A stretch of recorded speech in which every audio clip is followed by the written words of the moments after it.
সেটা হচ্ছে ফ্যাসিজম বিদায় হয়ে গেছে। আপনারা জানেন ইতিহাস বলে ফ্যাসিজম ফ্যাসিস্টরা একবার বিদায় হলে আবার ক্ষমতায় ফিরে আসে না। এই দেশে সেটা হবে না, বিভ্রান্ত হওয়ার কোনো কারণ নেই। মাঝে মধ্যে যে দলটির কথা বলছি তাদের এখন সভাপতিকে জানেন, তাদের সেক্রেটারিটা জানেন, আমরা সেটা জানি। নির্বাচন আমরা বলছি সুষ্ঠু নিরপেক্ষ পার্টিসিপেটরি নির্বাচন হতে হবে এবং সেটি 2025 সালের ভিতরে হতে হবে। প্রধান উপদেষ্টা বলেছেন সম্ভব যদি তারা আংশিক সংস্কার করে।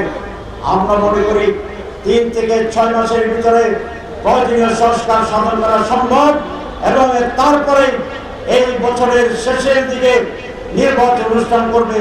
এটাই জাতির প্রত্যাশা, জামাত ইসলামের দাবি।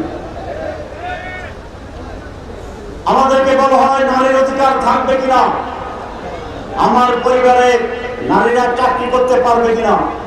আমার পরিবারে আমার স্ত্রী একজন প্রফেসর রেডিওলজিস্ট, তিনি হেড অফ দ্য ডিপার্টমেন্ট, তিনি চাকরি করেন। আমার মেয়ে একজন ডাক্তার প্রফেসর, তিনি চাকরি করেন।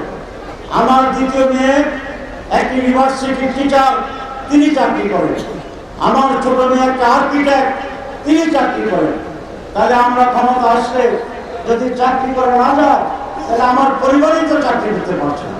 এটি আমাদের বিরুদ্ধে অপপ্রচার। বৃষ্টি হচ্ছে আমি জানি, আমরা শেষ করছি।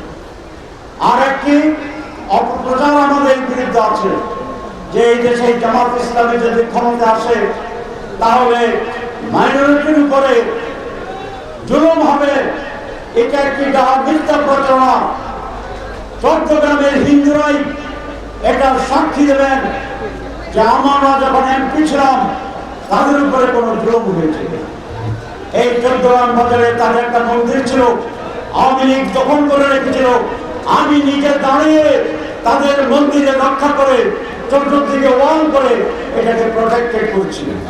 এবং এখানকার হিন্দুদের যিনি সভাপতি ভারতীয় একটি মিডিয়ার মাধ্যমে উনি এই ঘটনা বলেছেন এবং সাক্ষী দিয়েছেন। আমরা কারো উপরে কোনো কিছু চাপিয়ে দেব না। প্রত্যেকেই তার ইচ্ছা অনুসারে অধিকার নিয়ে বসবাস করতে পারবেন। জামাত ইসলামী একটি কল্যাণের রাষ্ট্র চায়।